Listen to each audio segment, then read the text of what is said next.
आमतौर पर जब हम किसी क्या कहते हैं मेडिकल डायग्नोसिस की बात करते हैं तो दिमाग में एक खास तरह की सटीकता आती है। हाँ बिल्कुल, एकदम इंजीनियरिंग जैसी सटीकता, है ना? सही कहा। मतलब हाथ की हड्डी टूटी है तो एक्सरे में वो सफेद टेढ़ी लाइन साफ दिख जाती है।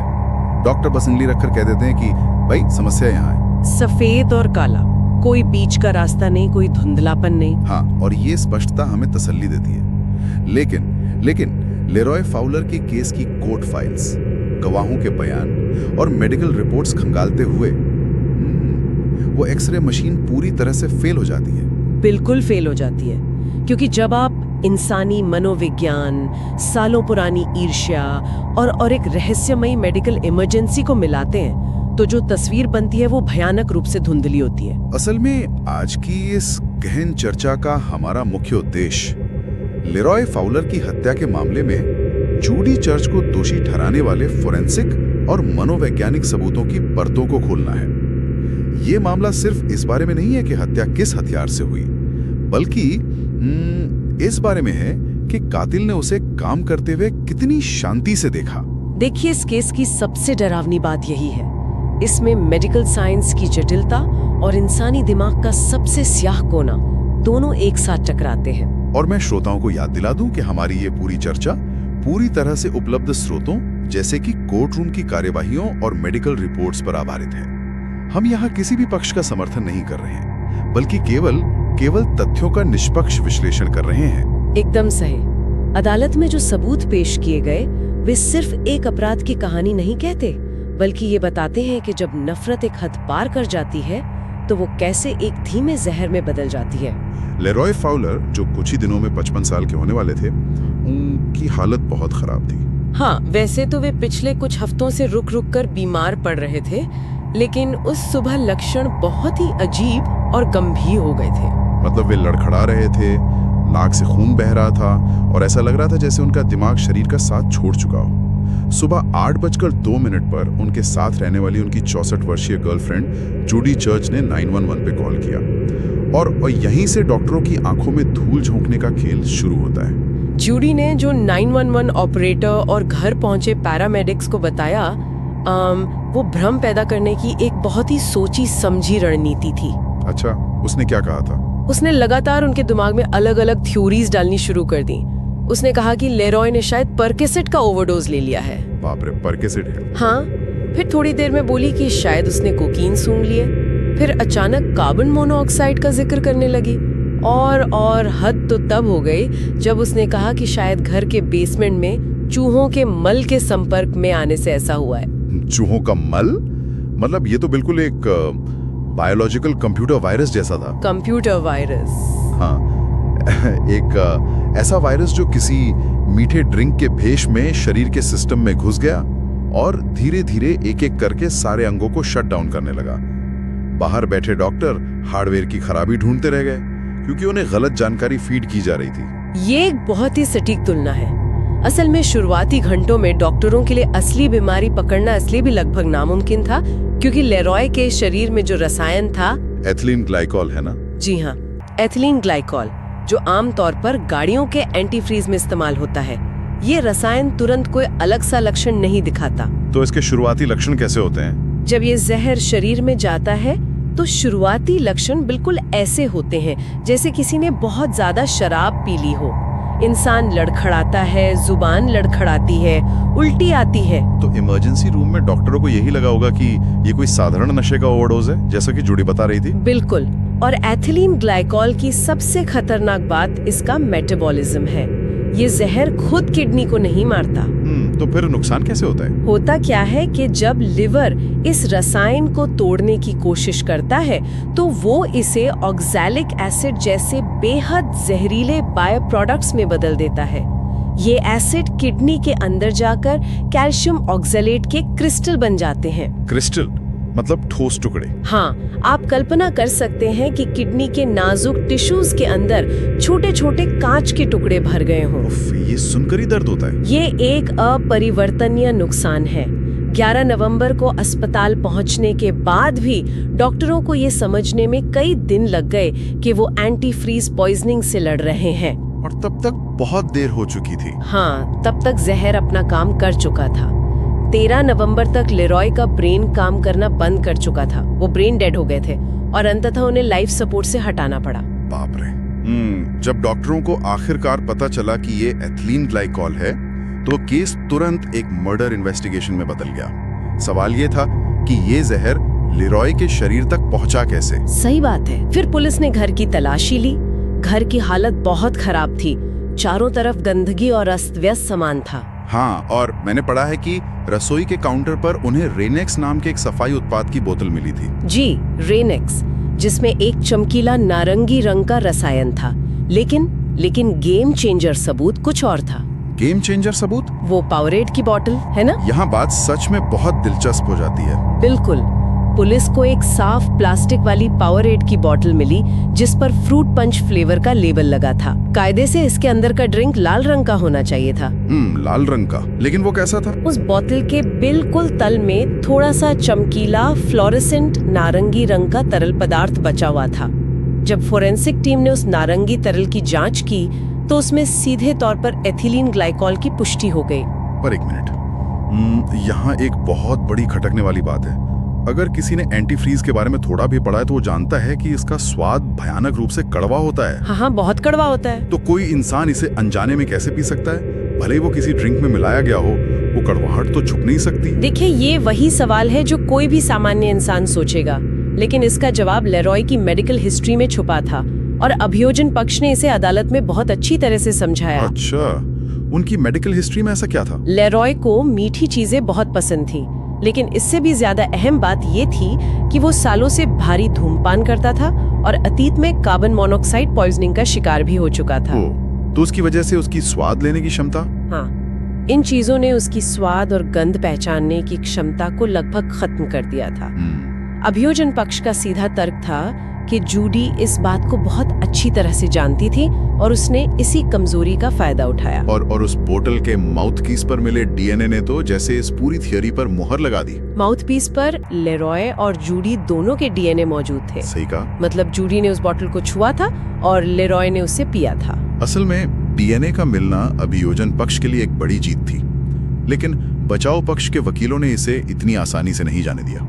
उन्होंने फोरेंसिक जांच पर एक बहुत ही तगड़ा तकनीकी वार किया। तकनीकी वार? वो कैसे?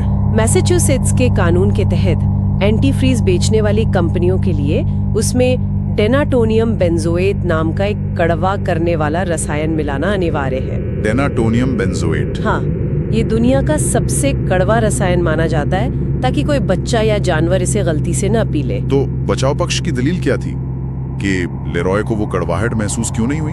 बचाव पक्ष ने जूरी से कहा कि अभियोजन पक्ष ने उस पोवरेट बोतल के अंदर मौजूद तरल में कभी उस कड़वे रसायन का टेस्ट ही नहीं किया। अरे बाप रे, मतलब उन्होंने सिर्फ एथिलीन ग्लाइकॉल के लिए टेस्ट किया? बिल्कुल, उन्होंने सिर्फ एथिलीन ग्लाइकॉल खोजा और रुक गए। बचाव पक्ष का तर्क था कि रेनेक्स बस एक सफाई का सामान था और ये साबित करने का कोई सीधा तरीका नहीं है कि बोतल में मौजूद जहर उसी रेनेक्स से निकाला गया था।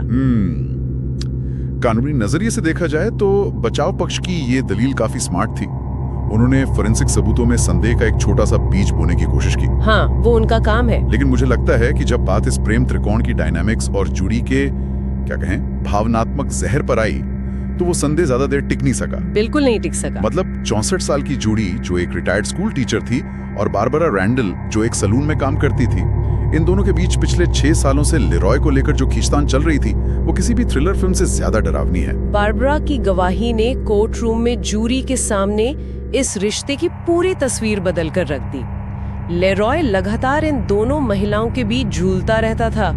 वो कभी जूडी के पास जाता, कभी बारबरा के पास। और जूडी उसे कैसे रोकती थी? जूडी ने लेरॉय को अपने पास रोके रखने के लिए आर्थिक नियंत्रण का सहारा लिया।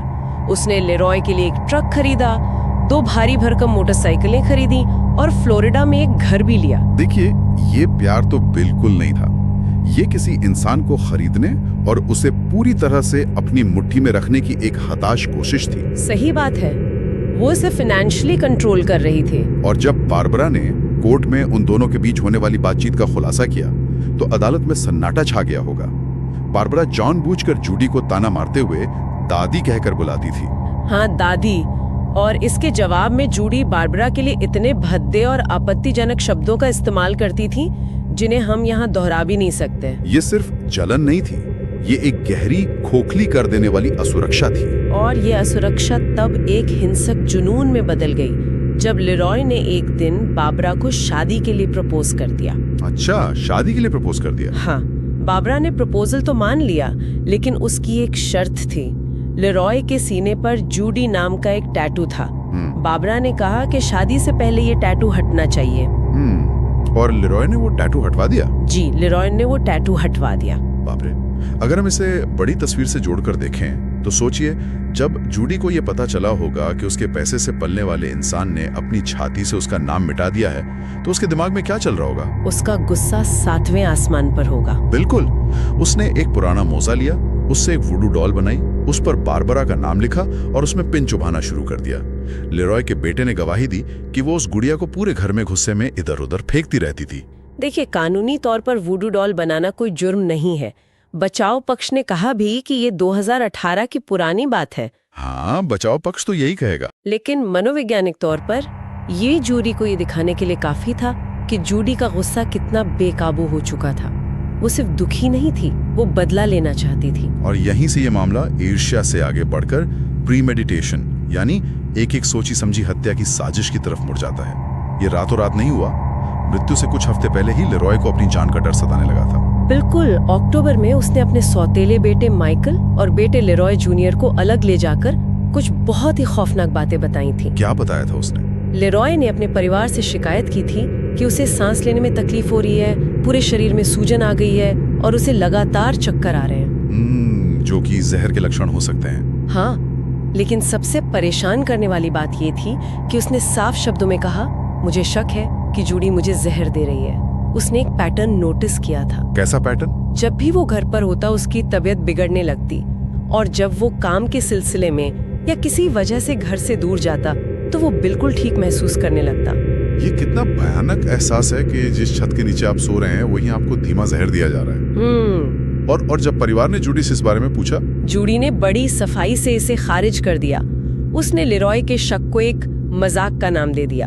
उसने परिवार से कहा, अरे लेरॉय जानता है कि मैं उससे कितना प्यार करती हूँ। ये जहर वाली बात तो बस हम दोनों के बीच का एक पुराना मजाक है। एक मजाक? लेकिन 11 नवंबर की उस सुबह जो कुछ भी कैमरे में कैद हुआ वो कोई मजाक नहीं था। बिल्कुल नहीं। मेरे हिसाब से इस पूरे केस का सबसे बड़ा, सबसे पुख्ता और सबसे रोंगटे खड़े कर देने वाला सबूत वे 13 वीडियो हैं। जूडी ने 911 पर कॉल 8:02 पर किया था। हाँ, 8:02 पर। लेकिन पुलिस को उसके फोन के डेटा से पता चला कि उसने सुबह 7:29 से ही लेरॉय के वीडियो रिकॉर्ड करना शुरू कर दिए थे, पूरे आधे घंटे तक। तो इन सब का आखिर मतलब क्या है? उन वीडियो क्लिप्स में लेरॉय की हालत देखी नहीं जा सकती। वो आदमी शारीरिक रूप से टूट चुका था। वो जमीन पर गिर रहा था, खुद को संभालने की कोशिश कर रहा था, लेकिन खड़ा नहीं हो पा रहा था। वो कुछ भी बोल या समझ पाने की स्थिति में नहीं था। और जूडी क्या कर रही थी? वो एम्बुलेंस बुलाने के बजाय कैमरे के पीछे से एक डायरेक्टर की तरह उसे ताने मार रही थी। एक क्लिप में वो लेरॉय से पूछती है, क्या तुम्हें मजा आ रहा है? क्या तुम्हें मजा आ रहा है?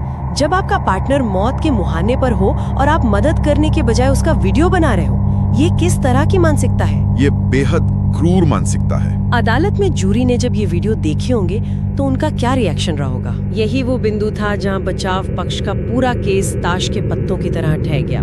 अमेरिका के कानून में प्रथम श्रेणी की हत्या साबित करने के लिए 2 चीजें चाहिए होती हैं। जानबूझकर रची गई साजिश और अत्यधिक क्रूरता, है ना? बिल्कुल सही। बचाव पक्ष की पूरी रणनीति इस बात पर टिकी थी कि या तो ये एक हादसा था या जूडी इतनी मूर्ख थी कि वो समझ ही नहीं पाई कि लेरॉय को मेडिकल मदद की जरूरत है। उन्होंने उसे एक लापरवाह इंसान के रूप में पेश करने की कोशिश की, कातिल के रूप में नहीं। लेकिन वो 13 वीडियो साबित करते हैं कि ये लापरवाही नहीं थी। एकदम नहीं। वो वीडियो चीख चीख कर कह रहे थे कि जूडी डरी हुई या भ्रमित नहीं थी। वो पूरी तरह से शांत थी। वो लेरॉय की पीड़ा को डॉक्यूमेंट कर रही थी। वो उसे मरते हुए देख रही थी और उसका आनंद ले रही थी। जूरी के लिए ये अत्यधिक क्रूरता का सीधा और स्पष्ट प्रमाण था। मार्च 2026 में जब ट्रायल शुरू हुआ तो कोर्ट रूम का माहौल यकीनन बेहद भारी रहा होगा। बहुत भारी। अभियोजन पक्ष ने इन 13 वीडियो, बारबरा को भेजे गए नफरत भरे मैसेज और पावरेट बॉटल के फॉरेंसिक मिलान को एक साथ जोड़कर जूडी की जो तस्वीर बनाई वो एक ठंडे दिमाग वाली कातिल की थी। दूसरी तरफ बचाव पक्ष ने अपनी पूरी ताकत जूडी की छवि को थोड़ा हल्का करने में लगा दी। उन्होंने कहा कि पुलिस ने शुरुआती दिन से टनल विजन का शिकार होकर सिर्फ जूडी को संदिग्ध माना। Tunnel vision. हाँ, मतलब पुलिस ने किसी और दिशा में जांच ही नहीं की। उनके वकील ने जूरी से अपील करते हुए कहा कि वो ईर्ष्यालु हो सकती है, उसने गुड़िया में पिन चुभाए होंगे, वो एक बेवकूफ औरत हो सकती है, लेकिन वो कातिल नहीं है। अच्छा, तो उन्होंने ये दलील दी। हाँ, और उन्होंने वैज्ञानिक सबूतों की कमी, खासतौर पे उस कड़वे रसायन वाले टेस्ट के न होने पर बार बार जोर दिया। लेकिन जूरी को फैसला करने में ज्यादा समय नहीं लगा, है ना? सिर्फ 8.5 घंटे। बाप रे, बस 8.5 घंटे। हाँ, लगभग 1 हफ्ते तक चले इस भारी भरकम ट्रायल के बाद जूरी ने महज 8.5 घंटे विचार विमर्श किया और अपना फैसला सुना दिया। जूडी चर्च को प्रथम श्रेणी की हत्या का दोषी पाया गया। बचाव पक्ष का रसायन विज्ञान का तर्क उन 13 खौफनाक वीडियो के सामने टिक नहीं सका। इस फैसले का मतलब है कि मैसाचुसेट्स के कानून के तहत जूडी चर्च को अपने बाकी के जीवन के लिए पैरोल की किसी भी संभावना के बिना जेल में रहना होगा। जज ने सजा सुनाते हुए स्पष्ट रूप से कहा कि ये एक जघन्य कृत्य था, जिसके कारण लेरॉय को 2 दिनों तक अत्यंत दर्दनाक चिकित्सीय संकट से गुजरना पड़ा। देखिए, ये केस दिखाता है कि जब भावनाएं बेकाबू हो जाती हैं, तो इंसान किस हद तक गिर सकता है। एंटी फ्रीज तो बस एक जरिया था, असली जहर तो वो ईर्ष्या और असुरक्षा थी जो 6 सालों से जूडी के दिमाग में पल रही थी। बिल्कुल सही कहा। ये पूरी कहानी सोचने पर मजबूर कर देती है। ये केवल एक प्लास्टिक की बोतल और रसायन की कहानी नहीं है। बिल्कुल नहीं। ये पूरा मामला एक बहुत ही गहरा सवाल पीछे छोड़ जाता है। क्या लेरॉय का अनिर्णय, उसका लगातार 2 महिलाओं के बीच बिना कोई स्पष्ट फैसला लिए झूलते रहना ही अनजाने में उस विनाशकारी टाइमलाइन का कारण बना? ये सच में एक बहुत गहरा विचार है। हाँ, मतलब जब रिश्तों में स्पष्ट सीमाएं तय नहीं होती, जब चीजें सिर्फ अपनी सुविधा के लिए उलझा के रखी जाती हैं, तो शायद वो माहौल इतना जहरीला हो जाता है कि कोई भी उस जहर को सचमुच की बोतल में उतारने से हिचकिचाता नहीं है। एक धुंधले मेडिकल एक्सरे की तरह शायद रिश्तों को भी समय रहते स्पष्टता की जरूरत होती है, ताकि जहर को फैलने से रोका जा सके। ये एक ऐसा विचार है जो इस केस की कानूनी फाइलों से कहीं ज्यादा गहराई में उतरता है। आज की इस विस्तृत चर्चा में हमारे साथ जुड़ने के लिए धन्यवाद। हम फिर लौटेंगे एक नए विषय और एक नए गहरे विश्लेषण के साथ। तब तक सवाल पूछते रहिए और गहराई में उतरते रहिए।